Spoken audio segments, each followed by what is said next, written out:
Buenos días, hoy voy a mostrar una famosa partida de la historia del ajedrez. Esta es una partida entre Zukertort y Blackburne.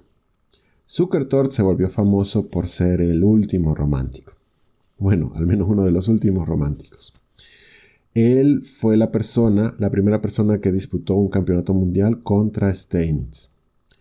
Eran los dos mejores jugadores de su época y Zukertort todavía creía en el ajedrez romántico. Steinitz demostró al final que las bases del ajedrez moderno eran muy fuertes, pero eso no quita que Zukertort era un jugador muy fuerte. Esta es una famosísima partida de él contra Blackburne, uno de los mejores jugadores de finales del siglo antepasado.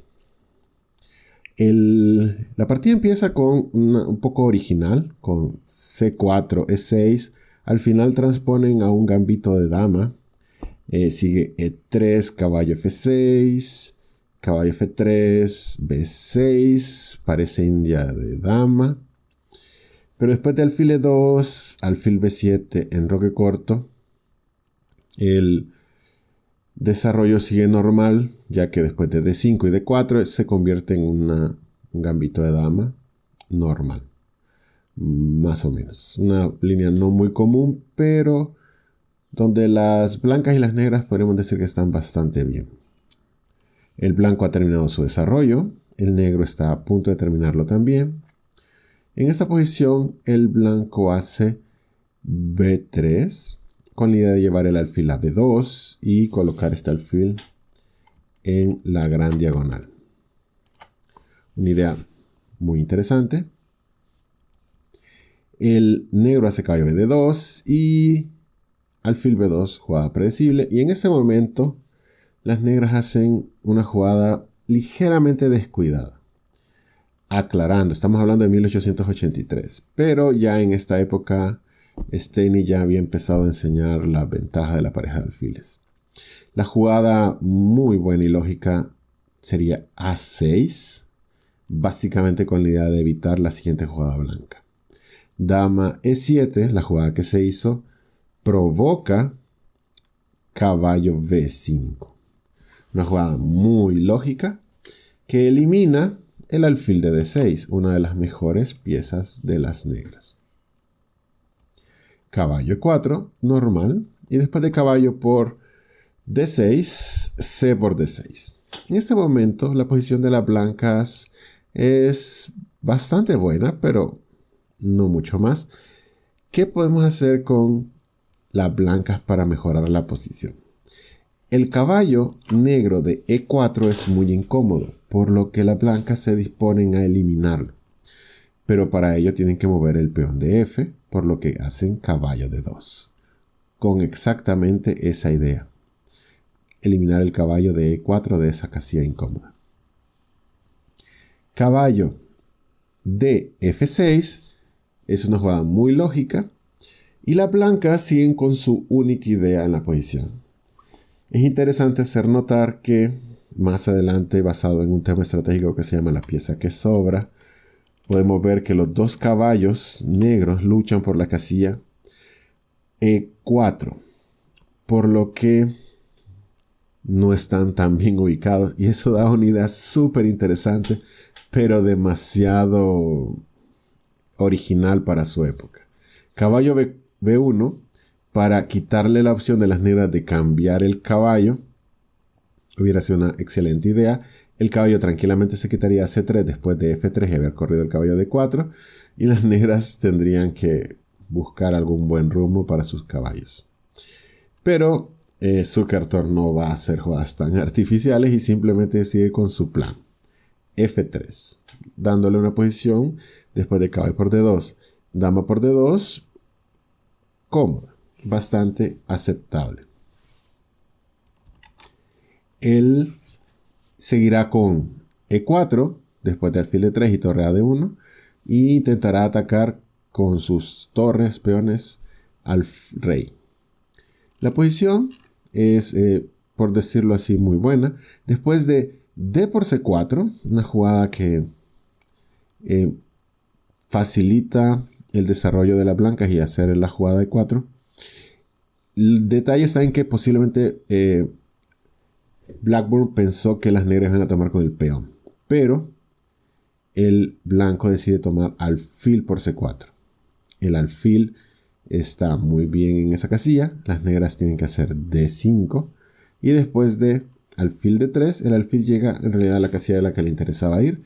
Ya se empiezan a vislumbrar los planes de las blancas de hacer E4 y E5 para atacar con F4 y con las torres atacar al rey. Esa es básicamente su idea. La posición de las blancas es bastante aceptable y simplemente tienen que seguir su plan. En este momento, el negro, después de haber hecho alfil de 3, siguió con una jugada muy lógica, que es ubicar las piezas en la columna. Torre F, C8. Y después de torre A, E1, siguieron con su plan, que es el control de la casilla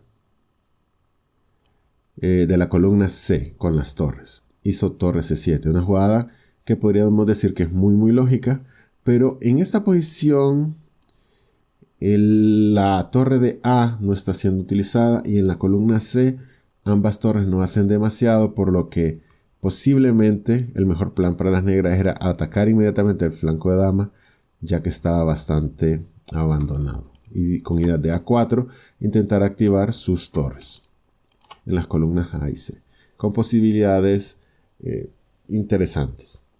Después de torre D1, el negro siguió torre C7, una jugada que no es necesariamente mala, pero que permite que las blancas hagan E4 tranquilamente. Las negras doblan torre. El detalle es que el alfil o los alfiles controlan las entradas de las torres, por lo que no son tan peligrosas en la columna C. El blanco sigue con E5 y el caballo regresa. Y aquí en ese momento la blanca sigue tranquilamente su plan de ataque con F4. Planean, entre otras, traer las torres, como ya habíamos mencionado, y hacer F5. Y aquí al negro se le ocurre una idea muy interesante, y es que si el alfil de D3 no existe, entonces las torres tendrán una entrada en C2, que sería muy interesante para ellas. Primero hacen G6 y después de torre 3 hacen F5. Y ya habiendo debilitado la posición, el blanco toma E por F.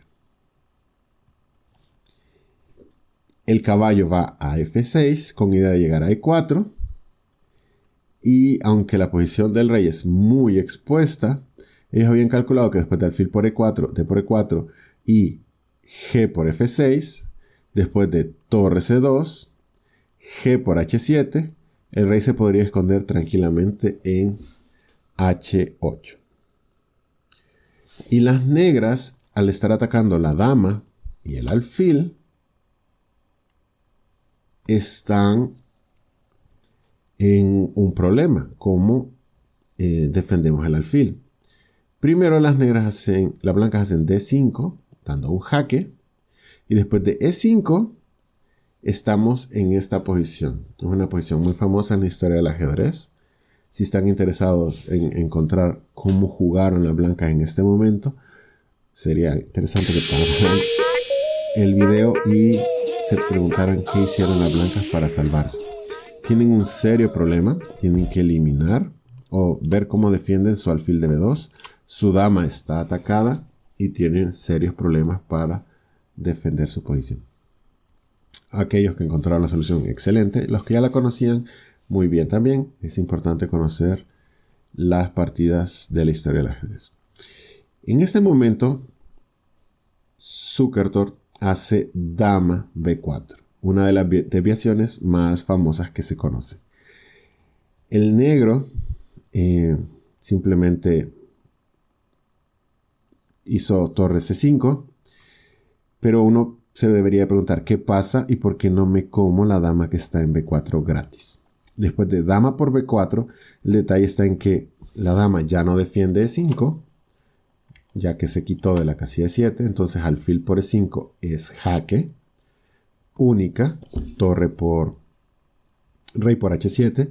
Después de torre h3 jaque, las blancas tienen que mover. Rey g6 es la que dura un poquito más, pero es igual porque después de torre g3 hay que mover el rey. Y dependiendo de dónde muevan el rey, pues el mate se va a dar rápidamente. Por ejemplo, rey h7, torre f7, rey h6 y alfil jaque obliga a rey h5 y torre h7 es jaque mate. Un jaque mate fantástico que tenía que haber previsto Zukertort antes de meterse en la línea que acabamos de ver. Después de e5, dama b4, el negro colapsa y hace torre 5. En esta posición ya está casi todo decidido. El blanco ya vimos que estaba dispuesto a sacrificar su dama para la defensa del peón e5, por lo que la jugada torre f8 jaque, donde solamente sacrifica una torre, es bastante fácil de ver. Después de dama por f8, seguiría siempre alfil e5, por lo que el rey captura el peón.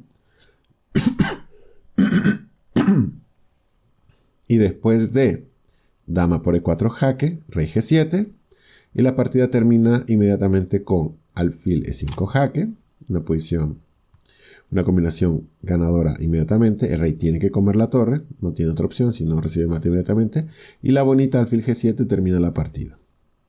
Si el rey captura el alfil, dama por e7 gana al final o da mate inmediatamente, y si dama por g7, pues dama e8 es mate, por lo que la partida después de alfil g7 jaque, las negras abandonaron. Es una excelente prueba de las capacidades de Zukertort, el primer candidato al título mundial. Razón que no llegó a ser campeón mundial era que obviamente Steinitz estaba a otro nivel, pero era un jugador muy muy completo, era famoso por hablar muchísimos idiomas y era un jugador muy muy bueno.